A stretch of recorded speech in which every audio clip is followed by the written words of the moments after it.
Welcome to Kansas Ag Report. I'm Ken Rogers. At the Risk Profit Conference in Manhattan earlier this year, we had a chance to catch up with Dr. Alan Featherstone, who heads the Agriculture Economics Department at Kansas State University. Lots of things going on with the faculty and students, and we'll get an update in just a little bit. We'll also have features from Kansas Soybean, the Kansas Department of Agriculture, and Kansas Grain Sorghum, as well as the weekly update from the Kansas Livestock Association and market information from Pinion, a division of K-Coe Isom. Kansas Ag Report brought to you in part by the Kansas Soybean Commission, the Soybean Checkoff, progress powered by Kansas farmers, Kansas Farm Bureau, a grassroots ag organization representing the state's farm and ranch families since 1919, KFB.org, and the Kansas Wheat Commission, lending in the adoption of profitable innovations from wheat, online at kswheat.com.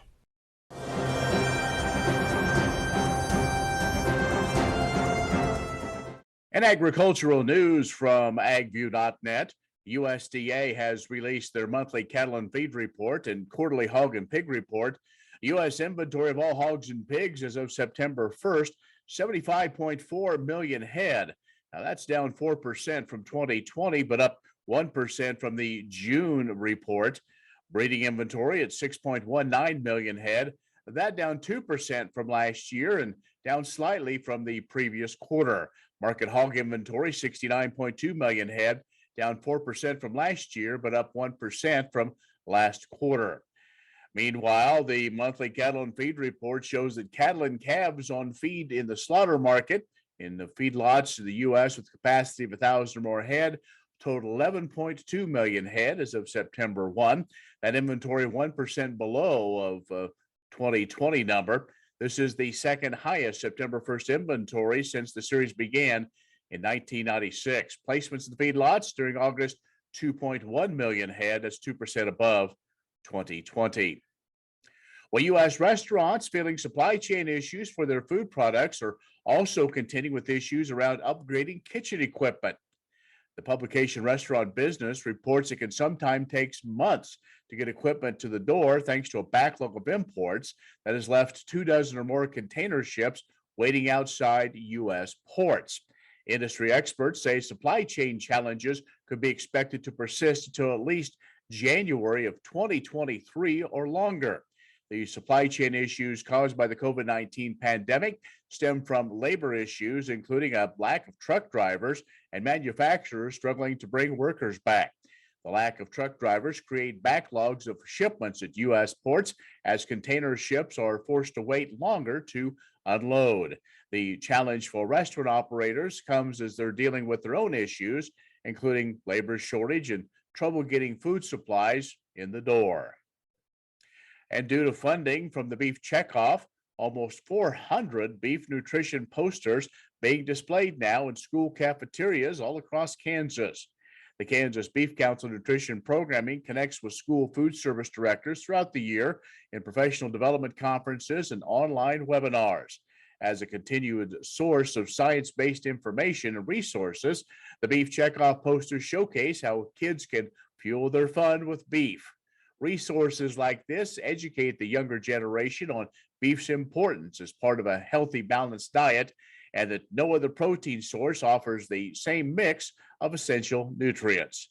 NBC's nutrient programming provides resources for school food service directors and families and consumer science teachers. Find more ag news at agview.net. Stay right here. Alan Featherstone, K-State, joins us soon. Kansas Ag Report brought to you in part by Kansas Grain Sorghum, growers working together.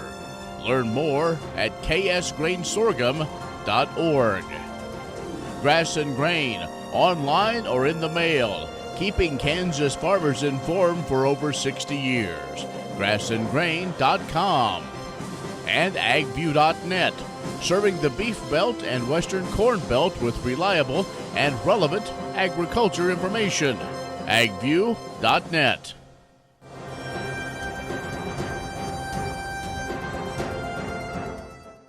And joining us now is Dr. Alan Featherstone, who heads up the Agriculture Economics Department at Kansas State. Dr. Featherstone, always great to catch up with you. And we're at the Risk Profit Conference in Manhattan. So I guess before we get into what you talked about, just kind of give us an update on the department. How are things going?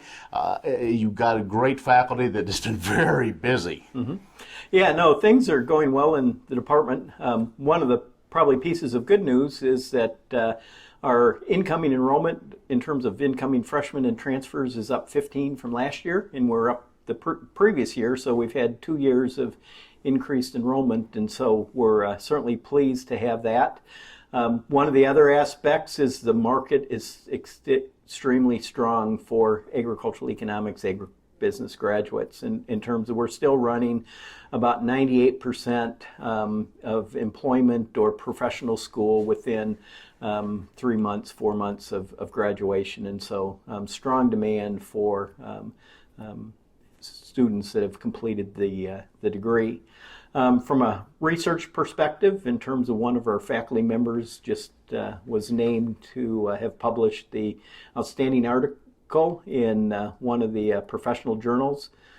We had one faculty member win the trifecta with regards to teaching awards, in terms of he was named a Kaufman Scholar at the university. He was named the outstanding teacher with more than 10 years of experience at the Western Agricultural Economics Association, and then he was named the same award, more than 10 years of experience at the Applied and Agricultural Economics Association meeting. And so our case study team, which is a graduate school, they won the, I'll put it in quotes, world championship, in terms of essentially they competed internationally with 25 students, and they ended up coming out in first place. And so we're really doing good things, and our people are being successful, which is one of the things you hope to see. Well, it's a great overall picture to kind of start the new academic year, to not only have numbers up, know that ag economics is still a great profession, agribusiness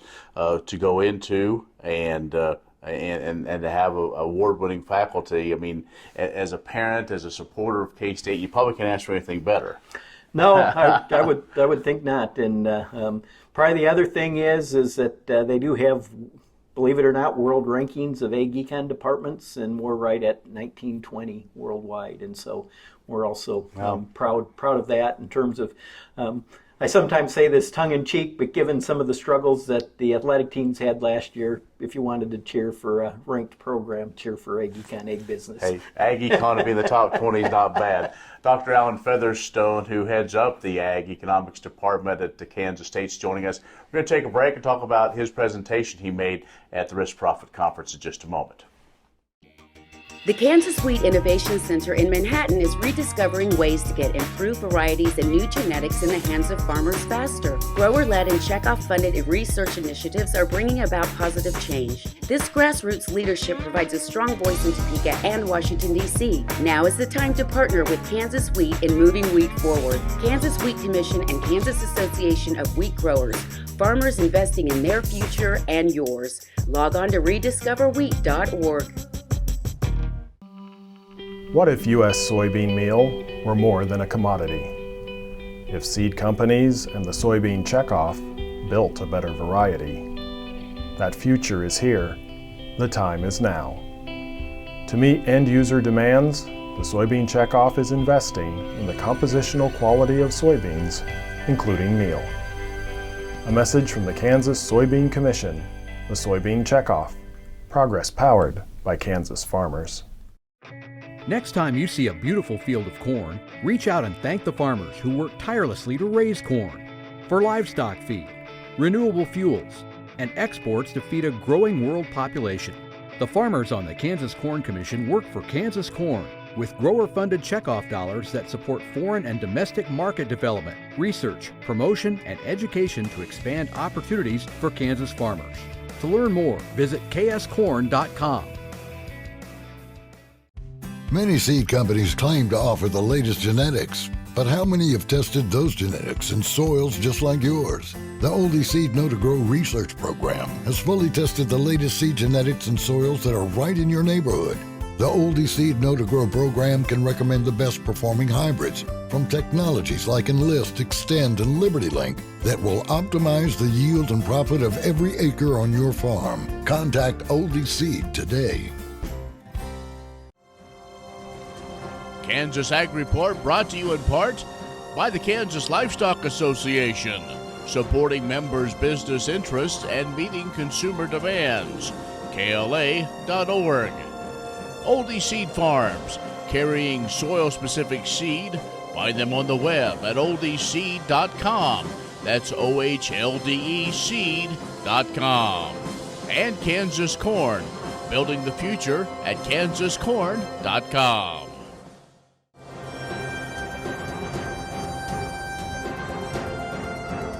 And joining us is Dr. Alan Featherstone, the head of the Department of Agriculture and Economics at Kansas State. And at the Risk Profit Conference, he made a presentation along with some other folks on looking at the depreciation of farm equipment. And you know, we've kind of gone through this challenge, with the pandemic, with being able to get some of this new equipment, but kind of leading up to that and moving forward, your analysis showed what? Yeah, what we were looking at is sometimes you hear the concern that the accelerated depreciation that's available to businesses causes them to overinvest in equipment, buildings, structures, and that leads them into difficult financial situations 3, 4, 2, 3 years down the road. And so what we were able to do is use the depreciation records that are kept by the Kansas Farm Management Association and tie those to the financial performance of those firms down the road to get a little bit of an indication of just how Kansas producers are using Section 179 depreciation and bonus depreciation. So were there some surprises? Like, did you have a hypothesis going into this? My hypothesis always is that farmers are shrewd business people, and that was confirmed. But that's not sometimes what you see in the general economy. They assume that farmers are enamored by new paint or new structures and don't look at it from a business perspective. Actually, what we ended up finding was kind of counter to that public perception sometimes, in that those producers that are users of the accelerated depreciation actually have better financial performance measures. It is correlation, and so it may not be causation. Maybe those that have better financial records invest more and use that. But to me, we didn't find any evidence that bonus depreciation or Section 179 depreciation is leading to perverse incentives such that farmers are just going out and purchasing equipment to take the tax deduction. It's really more as needed basis, or maybe looking at that size of operation, other things other than simply from a deduction standpoint or that rapid depreciation. Absolutely. Certainly the bonus depreciation is a benefit, but they're looking at it from a long-term investment, and is this going to make money long-term? Does this asset fit within our operation? And so, again, they're pretty shrewd business people, which is important to realize. Before we let you go, I always like to ask you, because you always talk about the bigger picture of this ag economy of 2021, even looking at 2022, the way the last year had been with some of this government assistance, looks like that may not be there. What's the outlook? In terms of 2021, looks very strong, and one of the concerns that I had last year after the outstanding income, but so much of it was reliant on government program payments, was, are we going to wean ourselves off of those government program payments? I think in 2021 we'll have went from very high government program payments to virtually no government program payments in 1 year. I think there are opportunities in 2022, perhaps 2023. I think the key thing that producers are going to have to do is they're going to have to manage the downside risk themselves, as opposed to relying on the government for that safety net. Okay, very good. Dr. Alan Featherstone, the head of the Agriculture Economics Department of Kansas State University, has joined us. Stay with us. We'll have more in just a moment. Next time you see a beautiful field of corn, reach out and thank the farmers who work tirelessly to raise corn for livestock feed, renewable fuels, and exports to feed a growing world population. The farmers on the Kansas Corn Commission work for Kansas Corn with grower-funded checkoff dollars that support foreign and domestic market development, research, promotion, and education to expand opportunities for Kansas farmers. To learn more, visit kscorn.com. Many seed companies claim to offer the latest genetics, but how many have tested those genetics in soils just like yours? The Oldie Seed Know to Grow research program has fully tested the latest seed genetics in soils that are right in your neighborhood. The Oldie Seed Know to Grow program can recommend the best performing hybrids from technologies like Enlist, Extend, and LibertyLink that will optimize the yield and profit of every acre on your farm. Contact Oldie Seed today. No one plans to get sick or injured, but when life happens, it's important you and your family are protected. Kansas Farm Bureau health plans are there to provide continued health care coverage to meet your needs. Choose from a broad range of individual and family plans. And if you're over 65, we have options for you too. Learn more at kfbhealthplans.com or contact a Farm Bureau Financial Services agent near you.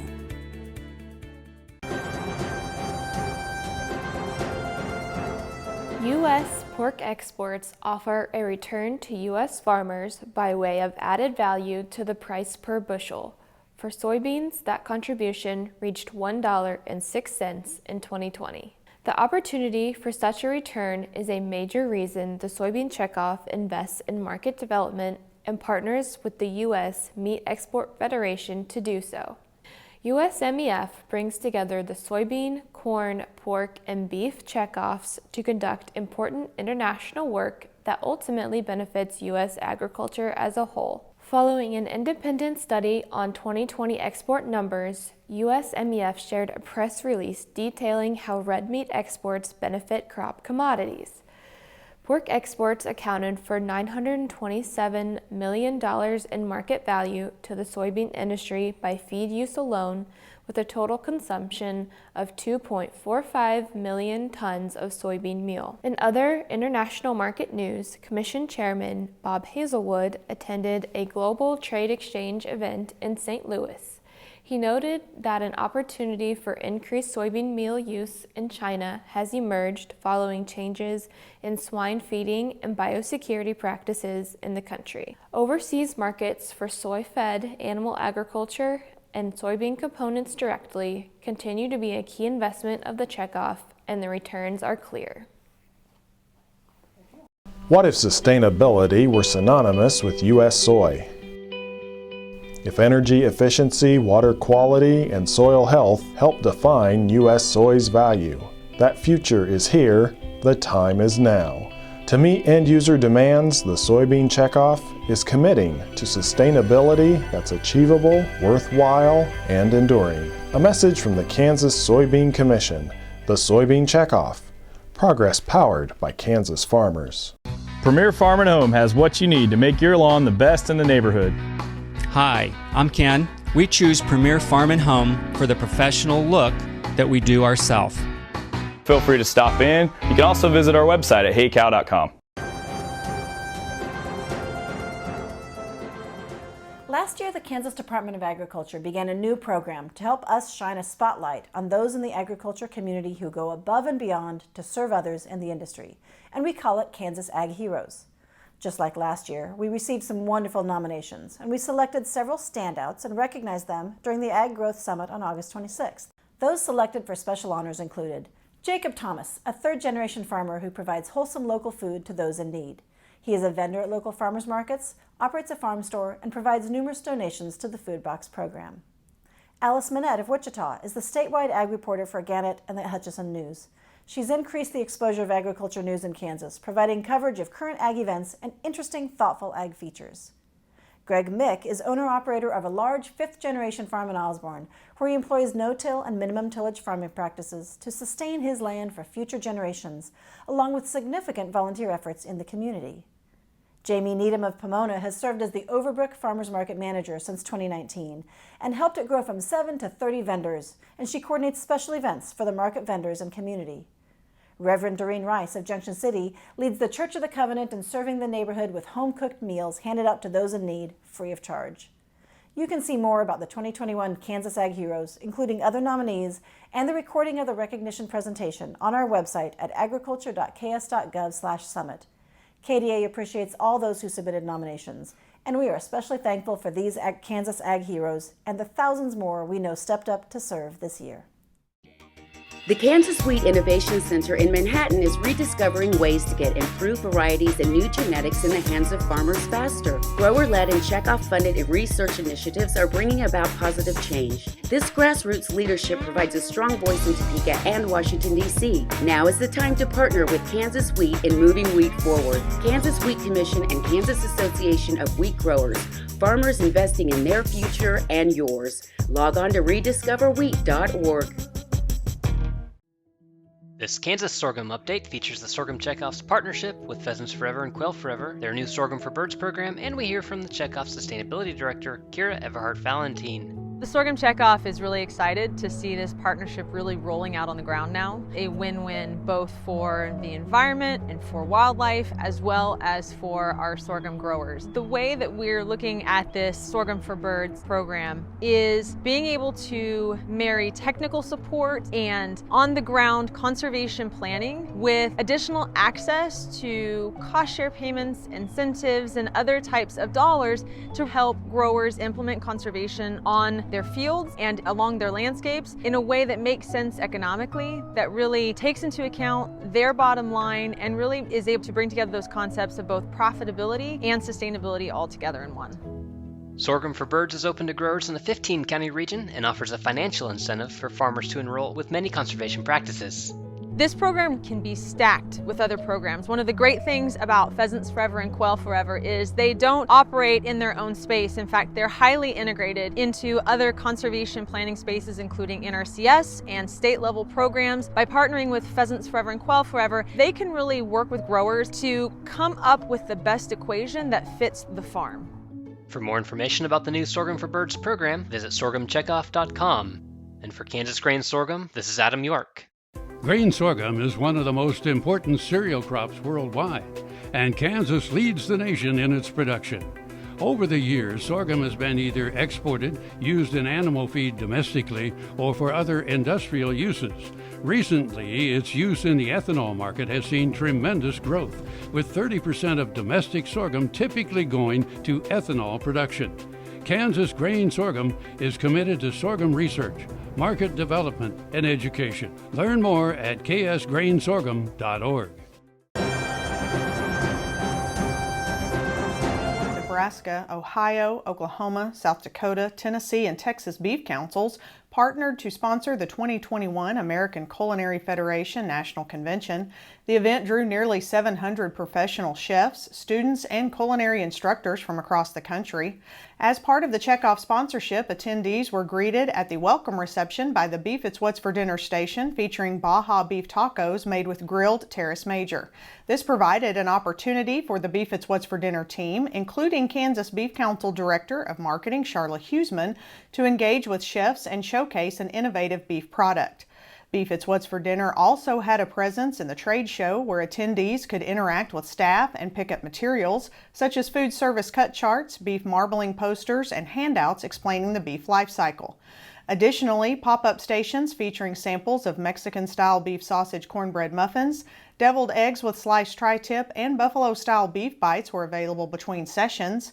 Beef short ribs were at the center of the plate for the President's Grand Ball, the final event of the meeting.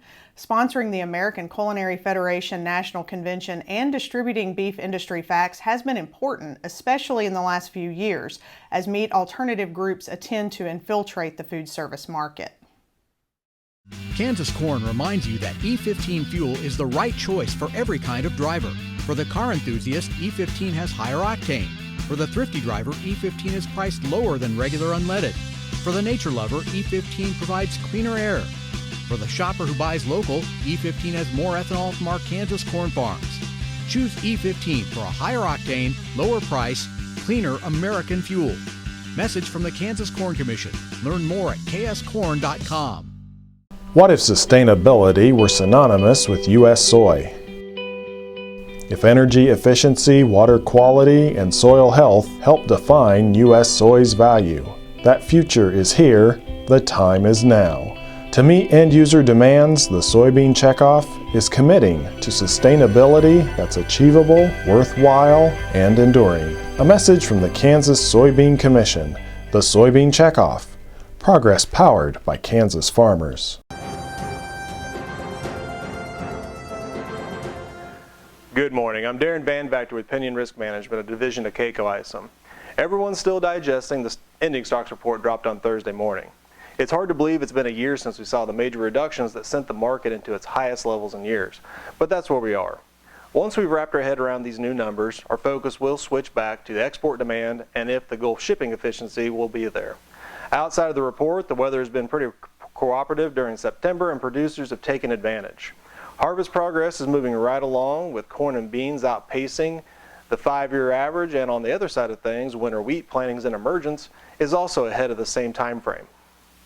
As for external factors, we've seen several stories causing some concern. Evergrande in China, their real estate giant, it has investors worried about its ability to finish large projects and ultimately make good on its debt. We're also seeing an energy crunch in Europe where they're attempting to stockpile natural gas supplies ahead of winter, pushing natural gas into 10-year high territory. China has also floated the headline of discontinuing phosphate exports, so as one can imagine, these headlines and factors gave no relief to the soaring fertilizer prices. If you'd like to discuss some risk management strategies, please give us a call, 888-452-8751. I'm Darren Van Vactor. Be safe and have a great week. Well, that's our show this week. Be social with us at kansasagreport.net or on our social media channels. We wish you a safe and abundant harvest season. I'm Ken Rogers. Thanks for watching. We'll see you next week. Are you looking for Medicare supplement insurance plans? Now is a good time to look at your options with Kansas Farm Bureau Health Plans. A Medicare supplement insurance plan can help cover certain out-of-pocket expenses Medicare doesn't cover. Things like deductibles, co-insurance, and certain limitations that can be costly in the event of an accident or illness. With Kansas Farm Bureau Health Plans, you have options to Medicare supplement insurance plans with 4 levels of affordable coverage and service from an organization known for its commitment serving Kansans. We encourage you to compare our rates. For more information and to get a quote, contact a Farm Bureau Financial Services agent near you or visit kfbhealthplans.com. Medicare supplements insured by Members Health Insurance Company, Columbia, Tennessee. Not connected with or endorsed by the U.S. or state government.